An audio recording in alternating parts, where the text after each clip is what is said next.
नमस्कार मित्रांनो, घरोघरी मातीच्या चुली या मालिकेच्या आजच्या भागामध्ये आता ऋषिकेश जेव्हा ऑफिसमधून घरी येतो तर जानकी आता घडलेला सर्व काही प्रकार आता जेव्हा ऋषिकेशला सांगते, मात्र ऋषिकेशचा राग खूप अनावर होतो. ऋषिकेश म्हणतो की जानकी अग मालती काकू असं कसं करू शकतात, आपल्या घरी येऊन त्या शर्वरीलावर असे आरोप कसे करू शकतात. अगं त्याने शरूला इतकं सुनावलं, मग जानकी तू त्याच वेळेस मला फोन का केला नाही, मी तेव्हाच घरी येऊन त्यांना जाब विचारला असता. तेव्हा आता जानकी म्हणत असते की ऋषिकेश हे बघा, तुम्ही शांत व्हा, मी सांगते. तेव्हा आता ऋषिकेश म्हणतो की नाही जानकी, अगं मी बघतोय मालती काकू आल्यापासून आपली शर्वरी कायम रडते आणि विक्रांत रावा सारखा जोडीदार शर्वरीला आहे म्हणून शर्वरीच जरा व्यवस्थित आहे, नाहीतर आपल्या शर्वरीने काय केलं असतं जर विक्रांत रावांचे सारखे जोडीदार तिच्या सोबत जर नसते. सोन्यासारखी अगं माझी बहीण आहे आणि तिला जर असं कोणी मातीमोर ठरवलं तर ते मला नाही आवडणार. थांब, मी आता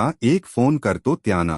नाही करतोच असे बोलून ऋषिकेश लगेच आपला मोबाईल फोन करण्यासाठी घेतो, परंतु जानकी म्हणते की नाही ऋषिकेश प्लीज ऐकून घ्या आणि हे बघा, असंत्रागा करून प्रॉब्लेम काही सॉल्व्ह होणार नाही. आपल्याला डोक अगदी शांत ठेवून सर्व काही करावे लागेल तरच आपण शर्वरी वंशाचा संसार सुरळीत करू शकतो. तेव्हा आता ऋषिकेशला शर्वरी बद्दल खूप असं वाईट वाटतं. ऋषिकेश आता जानकीला म्हणतो की हे बघ, आजपर्यंत शर्वरीला फक्त दंगा करताना बघितलेल आहे. तीन भावांची लाडकी बहीण आहे ती, सगळे काही तिचे हट पुरवले जायचे, सगळ्या काही खोड्या अगदी तिच्यासह केल्या जायच्या, तिला सर्व काही दिलं जायचं, तिला आम्ही कायम आनंदी ठेवण्याचा प्रयत्न करत होतो, परंतु आज मात्र तिला असं रडताने बघून खरंच जानकी अगं खूप त्रास मला होतोय. सतत माझ्या डोक्यामध्ये हाच विचार येतो की सग काही हे माझ्या बहिणीच्याच बाबतीत का घडतंय. आजपर्यंत शर्वरीला आम्ही काहीच कमी पडून दिलं नाही. नानांनी लहानपणीच आम्हाला सांगितलं होतं, आपली लाडकी खारुताई 3 भावांची लाडकी एकुलती तुमची ती बहीण आहे, तिला सांभाळणं तिला जपणं हे तुमचं कर्तव्य आहे. तेव्हापासून खरंच अगदी मी प्रेमापासून अगदी माझ्या खारुताईला जपत आलो, प्रत्येक गोष्टीमध्ये मी तिला सावरत आलो, परंतु आज या प्रॉब्लेममध्ये मी कसं तिला सावरू. खरंच मला खूप वाईट वाटतं, मला खरंच काहीच नाही जानकी, मी तिच्यासाठी काहीच करू शकत नाही. त्यावर आता जानकी म्हणते की हे बघा, अगोदर स्वतःला सावरा, स्वतःला सांभाळा. ऋषिकेश हे बघा ऋषिकेश, तुम्ही जर अगोदर असे खसलात तर आपण काय करायचं. शर्वरी वंशाचा सुद्धा आपल्याला विचार करायचा, त्याच्यासाठी तरी ऋषिकेश अहो तुम्हाला पॉझिटिव्ह राहावंच लागेल. ना ऋषिकेश अहो, मी तुम्हाला काय म्हणते ते आणि ते वढ्यात ओवी आतमध्ये येते तर लगेच आता जानकी म्हणते की बघा ना हो, आता आली आणि काय ग ओवी, अग मी तुला किती केव्हाच शोधते, कुठे होते तू. त्यावर आता ओवी जरा जोरातच बोलते की कुठे हसणार, मी तर घरातच होते. तेव्हा आता ओवी उलट बोलल्यामुळे जानकीला थोडासा राग येतो. जानकी म्हणते की ओवी अगं मी तुला सर प्रश्न विचारला, मग तू असं उलट उत्तर का देतेस. तेव्हा ओवी चिडून म्हणते की आई तू सतत मला रागवत असते. तर जानकी म्हणते की अगं मी कुठे चिडत असते तुझ्यावर आणि कशामुळे रागवते सांग बरं. 2-3 दिवसांमध्ये तू अभ्यास किती केला आणि मोबाईलवर गेम किती बघितले सांग ना. सतत तुझ्याकडे मोबाईल असतो आणि ऋषिकेश बघितलंस का ओवीचा उद्धटपणा. ओवी ऐकायला सुद्धा तयार नाही. त्यावर आता ऋषिकेश आता ओवीला म्हणतो की ओवी हे बघ बा, असं करायचं ही. ऋषिकेश अगदी प्रेमाने समजावतो. तेव्हा आता लगेच ओवी म्हणते की बाबा अहो तुम्ही तिला सुद्धा समजावा, ती सारखी माझ्यावर ओरडत असते. त्यावर त्या ऋषिकेश म्हणतो की अगं का रागवते याचा विचार केलास का तू. अगं आईने तुला साधा प्रश्न विचारला होता की कुठे गेली होतीस, मग तू सुद्धा अगदी सर सांगायचं होतं, घरातच होते म्हणून. तिने फक्त तुला प्रश्न विचारला होता, तू फक्त तिला कारण द्यायचं होतं. मग हे बघ ओवी, यापुढे मात्र असं मोठ्यांशी उलट उत्तर देऊ नाही. बोलायचं तर ओवी म्हणते की हो बाबा ठीक आहे नाही बोलणार परंतु हे बघा बाबा आई मला मोबाईलवर गेम खेळून देत नाही माझे सगळे फ्रेंड्स मोबाईलवर गेम खेळतात मग माझ्यावरच काय इतकी दबावगिरी तेव्हा आता ऋषिकेश म्हणतो की नाही ग अगं दबाव वगैरे काही नाही आणि हे बघ अगं आई तुझ्या काळजीपोटी तुला मोबाईलमध्ये गेम खेळून देत नाही अगं हे बघ ना तुझी ती मैत्रीण आहे ना वैदई तिला तर आतापासूनच चष्मा लागलेला आहे मग तू तिला विचारलं का तुला इतक्या लवकर चष्मा वगैरे का लागला ते सुद्धा सतत सतत अशी मोबाईलवर गेम्स खेळत असते आणि काय आहे सतत असा मोबाईलवर गेम खेळल्याने डोळे खराब होतात चष्मा लागतो आणि मोबाईलमुळे जो काही हट्टीपणा आहे ना तो असा वाढतो क्ले ना तुला तेव्हा आता जानकी म्हणते की काय बाबांनी समजावलं म्हणून क्लना तेव्हा आता ओवी थोडीशी हसते अगं आई बाबांनी असं मुलावर रागावायचं नसतं परंतु मुलांनी सुद्धा असे गेम वगैरे खेळायचं नसतं अगं बाकीचेच कशाला अगं इतर काही खेळ आहेत ते खेळावे अगं ते खेळण्यासाठी कधीतरी आम्ही तुला नाही म्हटलोस आणि हे पक मुळात हे चांगलं नाहीच म्हणून मी तुला फक्त मोबाईलवर गेम खेळण्यासाठी रागावले बाकी काही नाही तेव्हा आता ऋषिकेश म्हणतो की हे पब ओवी अगं जरी आई रागावली ना तरी सुद्धा प्रेम कुठे कमी होत असतं का तेव्हा आता ओवी जानकी जब येते आणि म्हणते की सॉरी आई मी तुला असं उलटून बोलायला नको होतं ग त्यावर आता जानकी म्हणते की इट्स ओके तुलाही सग काही समजलं त्यातच सग काही आलंग आणि तसही मुलांनी आईला सॉरी म्हणावं ही अपेक्षा नसतेस ग आई वडिलांची सॉरी म्हणण्यासाठी खरंच अपेक्षा नसते ग आई आणि वडिलांची शेअरिंगची अपेक्षा असते आम्हाला काळजी असते की आपले मुलं आपल्याशी असं सर्व काही शेअरिंग करतील सर्व काही सांगतील की नाही कसं आहे ग ओवी लहान मुलं जेव्हा लहान असतं परंतु वाढत्या वयाबरोबर आई आणि मुलांची जी काही मैत्री असते तर ती सुद्धा अगदी कमी होत जाते आणि त्याचबरोबर शेअरिंग सुद्धा कारण मुलंही बाहेर मित्र शोधत असतात आणि बाहेर मित्र शोधणं मैत्री करणं हे सुद्धा वाईट नसतं परंतु वाईट मात्र आई आणि वडिलांना या गोष्टीचं वाटतं की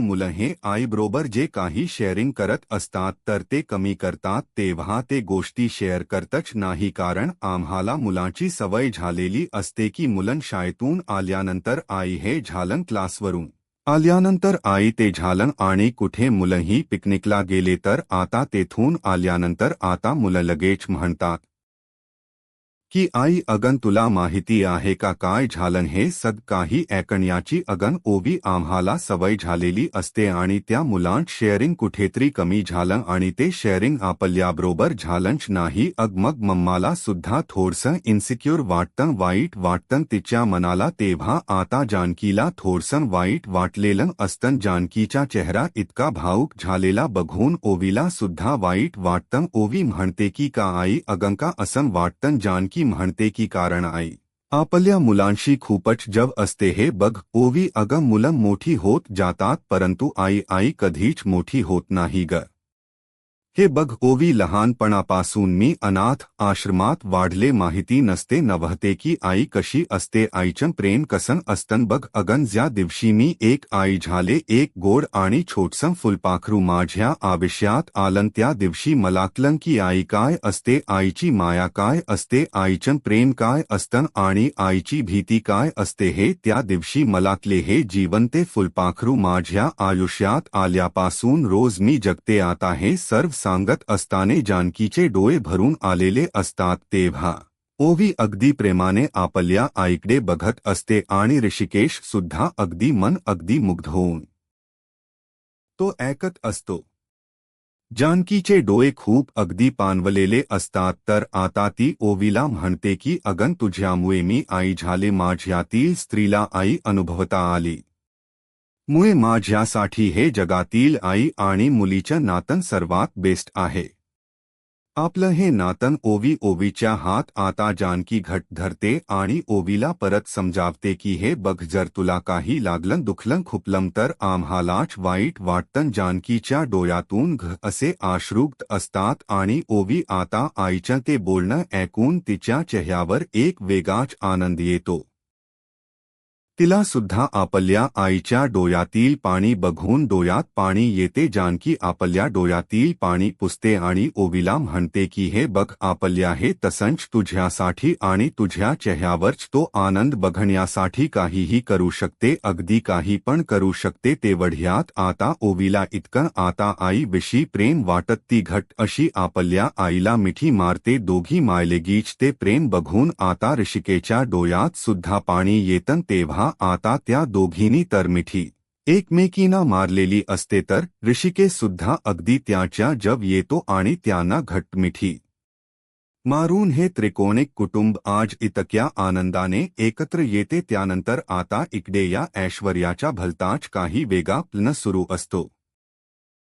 ओवीला आता जानकीपासून कसं तोडायचं आणि तिचा वीक पॉइंट ओवी कसा आहे हे मात्र आता ती सिद्ध करण्यासाठी जो काही तिचा प्लन असतो की ओवीला काय काय आवडतं, कोणते खेळणे आवडते, कोणते चॉकलेट्स आवडतात, आणखीन काय आवडत लहान मुलांना, याबद्दल ती आता लिस्ट करत असते. त्याचा विचार करून प्रत्येक गोष्ट आता त्या लिस्टमध्ये ती लिहित असते आणि कोणती लहान मुलांना आवडतात खायला आंबा, चिंच, कैरी, बोरकूट असं लिहून आता मोबाईलमध्ये पुन्हा अगदी आणखीन लहान मुलांना काय आवडतं हे बघत असते आणि तेच आता ती यादी करत असते. आणि लहान मुलांना चित्र काढायला फार आवडतं आणि लेमनच्या गोळ्या हे सगळ्या काही गोष्टींची यादी करून ती आता ठरवते या सगळ्या गोष्टी मी आता ओवीला स्वतः देणार आहे. एकदा की ओवी माझ्या बाजूने झाली हे सगळे काही गोष्टी आणि प्रेम देऊन ओवीला मी माझ्या बाजूने करून घेतल्यानंतर सगळं काही होईल, म्हणजे ओवी बरोबर माझ्या बाजूने येईल आणि हे शस्त्र वापरून मी आता त्या जानकीला कसं खाली पाडते आणि ती जानकी मात्र तर काहीच करू शकणार नाही. यामुळे आता सर्व काही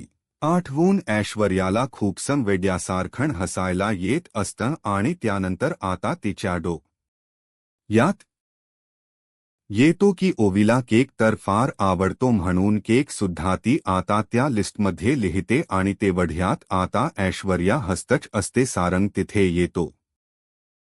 सारंग आता लगेच हिला विचारतो की ऐश्वर्याला तू ऐश्वर्याच लक्ष नसतं तर सारंग पुन्हा म्हणतो की ऐश्वर्या अहो काय कसला विचार करतात आणि एकट्या का हसतात, काय झालं. तेव्हा कुठे ऐश्वर्याचे लक्ष सारंगकडे जाते. तेव्हा आता सारंग खुश होऊन ऐश्वर्याला विचारतो की काय हो ऐश्वर्या अहो काय लिहितात, लव्ह लेटर लिहितात की, आणि परत म्हणतो की नाही हल्ली तर कोणी कुणाला असं लव्ह लेटर तर लिहितच नाही ना, आणि काय हो ऐश्वर्या कसली यादी तुम्ही बनवता. तेव्हा आता ऐश्वर्याला राग येतो. ऐश्वर्या आता लगेच रागाने सारंगला म्हणते की सारंग हो शांत राहा, कशाला मला डिस्टर्ब करतात, हे बघा जे काही मी काम करते त्यावर मला डिस्कस करून द्या. तेव्हा आता सारंग सॉरी करतो आणि हो जे काम आहे ते काम तुम्ही करून घ्या असं अगदी प्रेमाने म्हणतो. तेव्हा आता सारंग परत म्हणतो की फक्त तुम्ही काय लिहिलं ते सांगा. तेव्हा आता ऐश्वर्या म्हणते की ओके मी काय लिहिले ते तुम्हाला सांगते आणि हे बघा मी फक्त लहान मुलांना काय आवडतं त्यांच्या आवडत्या वस्तूंची यादी मी तयार करते, त्याची लिस्ट मी बनवते, त्यामुळे तुम्ही मला डिस्टर्ब करू नका आणि शांतच रहा. तेव्हा आता सारंग म्हणतो की ओके बरं मी तुम्हाला नाही डिस्टर्ब करत. तेव्हा आता ह्या सारंगच्या मात्र वेगाच काहीतरी गैरसमज होतो. सारंगला असं वाटतं की आता ऐश्वर्या लहान मुलांची जे काही त्यांना आवडत याची यादी करतात, म्हणजे आजी जे काही म्हणलेली आहे की तुम्ही आता लहान मुलांचा विचार करा, एक घरात लहान मूल यायला हवं तुमच्या, आणि ऐश्वर्या तर त्याबद्दल तर विचार नसेल करेत ना आणि त्याची तर यादी नसेल करेत ना, असं मात्र आता ह्या वेड्या सारंगच्या गैरसमज होतो. तो तर इतका खुश होतो आणि परत तो ऐश्वर्याला विचारतो की लहान मुलांच्या आवडीच्या गोष्टी, तर ऐश्वर्या म्हणते की हो, आणि सारंग आता ऐश्वर्याभवती असे गोल गिरक्या घेत इतका खुश होतो आणि तो स्वतःला मनात म्हणतो की सारंगराव अहो तनका तुम्हाला की तुमच्या ऐश्वर्या कसला विचार करतात आणि कसल्या लहान मुलांच्या गोष्टीबद्दल लिहितात, त्यांना काय आवडतं काय नको याची लिस्ट करतात म्हणजे नक्की त्या अगदी लहान बाळाची येण्याची तयारी करतात की काय, म्हणजे आपल्या घरात तर लहान मुलगा येणार नाही ना. अरे बापरे, सारंगला तर खूप असा भलताच आनंद होतो, म्हणजे आजी जे काही म्हणाली होती तर ऐश्वर्याने शेवटी त्याचा विचार केला. अरे देवा, सारंगच्या तर अगदी गुदगुल्या व्हायला सुरुवात होतात. तो आता लगेच बाळाची स्वप्न पाहायला सुरुवात होतो की अरे देवा, घरामध्ये गुंडू येणार आणि लहान बाळाच्या रडण्याचा आवाज काढतो. अगदी आनंदाने उड्या मारत तो म्हणत असतो की ये रे ये रे गुंडू, खेळ आपण विटू दांडू, आणि इतका खुश होतो नक्की काय करू आणि काय नाही अशी त्याची अवस्था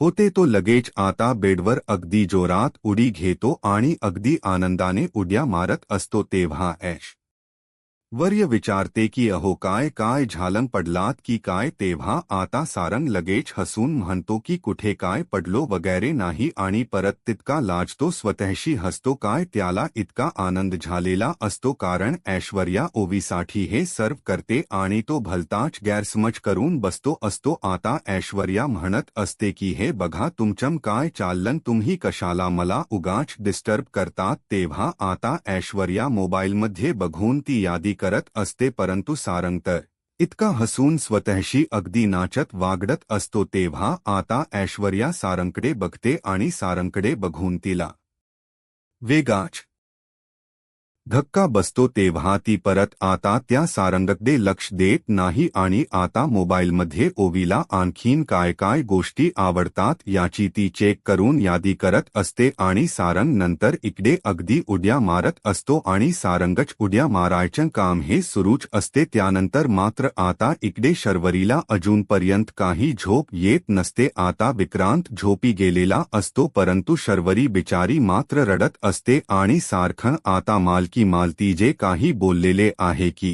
2 महिन्यात जे काही करायचं आहे, मी तुम्हाला फक्त 2च महिन्याची मुदत देते. त्या 2 महिन्यात जर ही ते करून दाखवले नाही तर मला जो निर्णय घ्यायचा आहे तर तो माझ्या पद्धतीने मी घेऊ शकते. याच गोष्टीचा आता शर्वरी अगदी विचार खोलवर करत असते आणि तिला खूप असं वाईट वाटत असतं जे रिपोर्ट्स आलेले आहे की विक्रांत मध्ये दोष नाही तर शर्वरी मध्ये दोष आहे. तिला सारखं हे सर्व काही आठवून ती खूप टेन्शन मध्ये येते आणि ती सारखे रडत असते आणि तेवढ्यात विक्रांतला जाग येतो. विक्रांत आता शेजारी पाहतो तर शेजारी शर्वरी झोपलेली असते.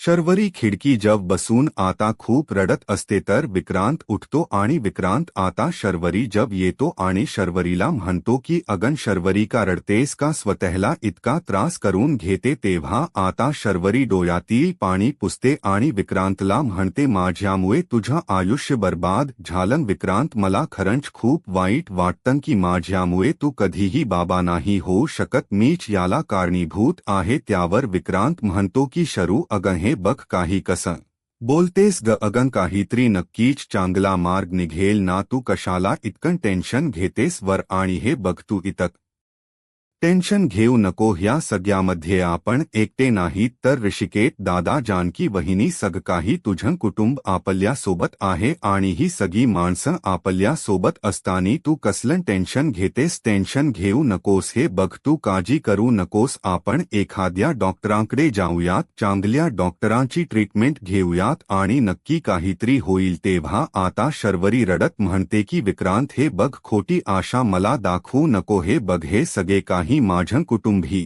सगळी माणसं आपल्या सोबत जरी असले तर काही माझ्यात दोष आहे, तो बदलणार नाही. जो दोष माझ्यात आहे तो शेवटी राहणारच, मी कधीही आई होऊ शकणार नाही. आणि चमत्काराच तर म्हणशील तर अरे विक्रांत, तो फक्त चमत्कार काही कपलच्याच बाबतीत होऊ शकतो. तेव्हा आता विक्रांत पॉझिटिव्ह विचार करून आता सांगतो की हे पक्ष शरूअग, तू असा विचार का करत नाही की तो चमत्कार आपल्या बाबतीत सुद्धा होऊ शकतो? अगं तू असा विचार कर, पॉझिटिव्ह विचार कर. त्यावर आता शर्वरी म्हणते की अरे पण तुझी आई, तुझ्या आईचं काय, त्याचा विचार तू केलास का? त्या हे सर्व सहन करणार आहेत का? आणि हे बघ त्याची तरी काय चूक आहे बरं? त्यांना वंशाचा दिवा हवा आहे आणि जो वंशाचा दिवा मी त्यांना देऊ शकत नाही. कालपर्यंत मला असे वाटत होते माझ्यामध्ये काहीच प्रॉब्लेम नाही आणि आज मात्र. तेव्हा आता विक्रांत शर्वरीला समजावतो की हे बघ तेव्हा सुद्धा हे होणारच होतं आणि हे बघ माझ्यात जर प्रॉब्लेम नसता आणि जरी असता तरी सुद्धा हे सर्व होणार होतं का? तेव्हा आता शर्वरी रडत म्हणते की मला नाही माहिती आणि खरंच विक्रांत आता मला खरंच यापुढे काही सुचत नाही. जर एखादी गोष्ट आपल्याला मिळणार नसेल तेव्हा आपल्याला त्या गोष्टीच महत्त्व त्या गोष्टीबद्दल आपल्याला किती ती हवी आहे याबद्दल तिचं महत्त्व काल मला कळले की मी आई होऊ शकणार नाही, परंतु आज मात्र मला जाणवते मी जर आई झाली नाही तर मी नाही जगू शकत. अरे मला बा हवा आहे विक्रांत, मला आई व्हायचं आहे. विक्रांत मला आई व्हायचं म्हणून शर्वरी रडत विक्रांतच्या मिठीत येते. विक्रांत आता तिला प्रेमाने समजावत असतो, तिच्या डोक्यावरून प्रेमाचा हात फिरवतो. अरे शरू तू काळजी करू नकोस, अगं देव आणि सगळे काही माणस आपल्या पाठीशी आहे. देव सग काही आपल्या आयुष्यामध्ये सग काही व्यवस्थित करेल. तू इतक टेन्शन घेऊ नकोस, स्वतःची काळजी घे, सग काही तो व्यवस्थित करेल, त्यामुळे तू काळजी करू नको म्हणून तो शर्वरीला समजावतो. त्यानंतर मात्र आता इकडे सुमित्रा सुद्धा अगदी देवाजव बसूनच असते. देवाला नैवेद्य वगैरे वाढून सर्व काही दाखवते आणि आता ती देवाला म्हणत असते की हे बघ देवा, अरे काय होऊन बसलं हे, आणि शर्वरीच्या सासूबाई सुद्धा काय बोलतात तोच सांग. अरे शर्वरीच्या सासूबाईंच्या बोलण्यामुळे रात्रभर डोळ्याला डोळा लागला नाही. शर्वरीच्या सासूबाई जशा बोलतात जसे वागतात ते बघून खरंच मला चैनच पडत नाही की देवा, अरे मी काय करू, मला खरंच काही केनसे झाले, शरूचा त्रास खरंच मला नाही भगवत. खरंच देवा आज मी तुला शरण आले. माझ्या शर्वरीच्या चेहऱ्यावर अगदी हसू येऊन दे. तिच्या जीवनात जो काही आनंद आहे तो आनंद तिला मिळून दे. माझ्या शर्वरीला खरंच होऊन दे, तिला तो आनंद मिळून दे, तिच्या चेहऱ्यावर ते हसू मिळून दे. काहीतरी कर रे देवा, सगळे काही तुझ्याच हातात आहे. म्हणून आता सुमित्रा देवासमोर खूप रडत असते आणि तेवढ्यात जानकी तेथे येते, देवाला नमस्कार करते आणि सुमित्राला म्हणते की आई हे बघा मला पूर्ण खात्री आहे देव बाप्पा आपल्याला निराश नाही करणार. तेव्हा आता सुमित्रा उठते. आपल्या डोळ्यातील पाणी टेस्ट सुद्धा करून झाले, परंतु आपल्या पदरी काय आलं, शेवटी निराशाच आली. अगं तुला काही सुस्त का जानकी, आपण आपल्या शरूसाठी काय करू शकतो बरं. त्यावर आता जानकी म्हणते की आई आपण शांत राहू शकतो, योग्य ती ट्रीटमेंट घेऊ शकतो. आई मी एका ओळखीच्या डॉक्टरांशी बोलले आहे आणि शर्वरी माणसाची गुपत्रिका सुद्धा आता मी गुरुजींना दाखवली आहे. आपले पटवर्धन गुरुजी आहे ना त्यांना, तेव्हा आणि एका चांगल्या डॉक्टरांशी सुद्धा मी शर्वरीला चेक करायला नेणार आहे. त्यामुळे आई तुम्ही इतकी काळजी करू नका. त्यावर सुमित्रा विचारते की अगं मग आपले पटवर्धन गुरुजी काय म्हणाले पत्रिका बघितल्यानंतर. तेव्हा आता जानकीचा चेहरा खोलतो. जानकी सांगताने म्हणते की आई ते असं म्हणाले की सध्याचा का थोडासा कठीण आहे, परंतु लवकरच मात्र शर्वरी माणसाच्या म्हणजे हातामध्ये एक असं गोंडच बाखे घेणार आहे. ते ऐकून आता सुमित्राचा चेहरा खुलतो. तर जानकी म्हणते की आई त्याच्या पदरी अगदी होण्याचं जे काही आहे तर ते पत्रिकेत लिहिले आहे, त्याच ते स्वप्न पूर्ण होणार आहे. तर सुमित्राला इतका आनंद होतो. एका आईला आपल्या मुलीसाठी झालेला आनंद काही वेगळाच असतो. तेव्हा आता सुमित्रा लगेच देवाला हात जोडते आणि हो ना, आणि अगदी तसंच होऊन दे असं देवाला हात जोडून म्हणते. सुमित्रा आता जानकीला विचारते की पण जानकी त्या रिपोर्टच काय. तेव्हा आता जानकी अगदी पॉझिटिव्ह विचार करून सुमित्राला म्हणते की आई अहो तुम्ही आता त्या रिपोर्टचा विचार सोडून द्या, आपल्याला आता चांगल्यातील चांगली ट्रीटमेंट शर्वरी वंशेसाठी घ्यायची आहे. अहो आपण पत्रिका वगैरे दाखवतो ही ठीक आहे, परंतु मेडिकल सायन्स किती पुढे गेलेला आहे आई, याचा एकदा विचार करा. किती वेगवेगळ्या प्रकारचे उपाय आहे. त्यामुळे आई मला पूर्ण खात्री आहे की ट्रीटमेंट घेतल्यानंतर शर्वरी वंशाला नक्कीच याचा फायदा होणार आहे. आणि आजच मी शर्वरी वंशाला डॉक्टरांकडे घेऊन जाते. त्यावर आता सुमित्रा म्हणते की हो जानकी तू नक्की तिला डॉक्टरांकडे घेऊन जा, नाहीतर त्या मालतीताई काही गप्प नाही बसणार, त्याच तोंड आपण नाही आवरू शकत. त्यावर आता जानकी म्हणते की आई तुम्ही मालती काकूची काळजी करू नका का, मी आहे ना, मी त्यांना व्यवस्थित सांभाळून घेईल आणि मी हे बघा त्याच्याच घरी जाते. तिकडेच निघाले तर सुमित्रा हणते की हो का अगंजा लवकर जा मग आणि थांब अगदी 1 मिनिट असे बोलून आता सुमित्रा देवाजहून आता तो नैवेद्य घेते आणि म्हणते देवाकडे मी आता शरूसाठी एक प्रार्थना केली होती आणि तू तेथे गेल्यानंतर तिला हा प्रसाद खायला दे तेव्हा आता जानकी तो प्रसाद घेते आणि प्रसाद देवाला घेऊन अगदी हात जोडून नमस्कार करते आईला म्हणते की आई ठीक आहे तुम्ही काळजी करू नका स्वतःची काळजी घ्या आणि जानक्या तू प्रसाद घेते गुलाब दादांना आवाज देत आता बाहेर जाते तेव्हा सुमित्राच्या जीवात एक आशेचा नवा किरण येतो ती देवाला पुन्हा हात जोडते आता मात्र सुमित्राचा चेहरा खुलतो आणि मित्रांनो हा भाग येथे संपतो आता शर्वरीवर जो काही अन्याय मालती काकू करत असतात प्रत्येक क्षणाला त्या तिला टोमणे मारत असतात आणि आता सुद्धा खूप मोठ्याने ओरडत काकूना न घाबरता उत्तर देते की संस्कारी आहेस त्या तर आता जानकीचे बोलणे ऐकून मालती काकू रागाने जानकीकडे बघत म्हणतात आलीच ही इची वकिली करण्यासाठी त्यावर आता जानकी म्हणते की मी तुम्हाला मदत करायला आले म्हणून आता जानकी डॉक्टरांकडे आता शर्वरीला घेऊन जाते तर डॉक्टर शर्वरीला चेक करतात तर डॉक्टर आता चेक करून बाहेर येतात परंतु आता जानकी विचारते की डॉक्टर काय झालं तर डॉक्टर आता अगदी गंभीर स्वरूपात म्हणतात की सग काही कठीण आहे कारण शर्वरीला कधीही मूल होणं हे शक्य नाही हे ऐकल्यानंतर आता जानकीला तर धक्का बसतोच परंतु शर्वरी सुद्धा आता हे सर्व ऐकते आणि शर्वरीला सुद्धा खूप असा मोठा धक्का बसतो शर्वरी आता रडत असते तर जानकीच लक्ष शर्वरीकडे जाते तेव्हा आता शर्वरी काही न ऐकून घेता आता शर्वरी फक्त धावत असते आणि धावता धावता शर्वरीच्या समोर एक गाडी येते आणि ती गाडी शर्वरीला उडवणार तोच लगेच जानने शर्वरीला मोठेने आवाज देते की वंस गाडी येते परंतु आता शर्वरी काही ऐकायला तयारच नसते आणि शेवटी जानकी आता समोर जे काही पाहते तर जानकीला खूप मोठा धक्का बसतो जानकी जोरात शर्वरी वंस असा आवाज देऊन मोठ्याने ओरडते आणि तिकडे धाव घेते तेव्हा मित्रांनो जानकी आता शर्वरीला कसम वाचवते आणि शर्वरीला आता देवामध्ये घेऊन जाऊन एक असं काय घडतो ते बघणं आता खरंच खूप इंटरेस्टिंग ठरणार आहे आता मित्रांनो पुढे काय काय होतं हे बघण्यासाठी आत्ताच माझ्या महाराष्ट्र या यूट्यूब चॅनलला सबस्क्राईब करा धन्यवाद।